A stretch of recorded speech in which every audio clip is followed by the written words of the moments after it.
For me, it was always a fascination with the cardiovascular system. I remember seeing a show when I was a kid, Body Human, and there was one about the circulatory system, and they were able to get cameras to show the beating heart, blood cells in the vessels, and I just became very fascinated with that. Back in the 1980s, Robert Jarvik invented the heart and William DeVries implanted it. I was always really an engineer, electrical, mechanical at heart. And when I heard this story, I thought, well, gee, I could be both guys in one. Ed has always been 2 or 3 years ahead, and it's very convenient. When I was on call as a first year attending, who am I going to call? We were just always very happy for each other's success. And I think that has to do with the household we grew up in. We had very supportive parents that never really made either of us feel inadequate. And we're always very fair about how we were treated.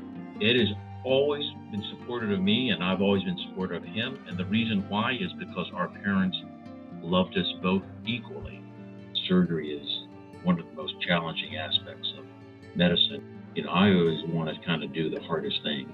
I think sometimes it's difficult for people outside the field of medicine to understand what a cardiac surgeon goes through in terms of the training, the commitment, the hours worked, the strain on one's physical and mental self to become very good at the job.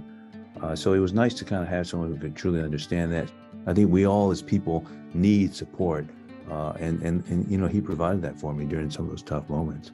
Only a proceduralist understands what a proceduralist goes through.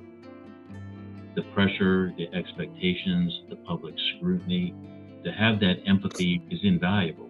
I think anybody that has a career in surgery, there's going to be some doubt. And we all need support and encouragement from people that care about us. That's kind of what we provided for each other.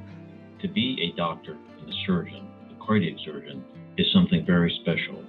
I've always felt like Fred's success has elevated me, and I like to think that mine has him too.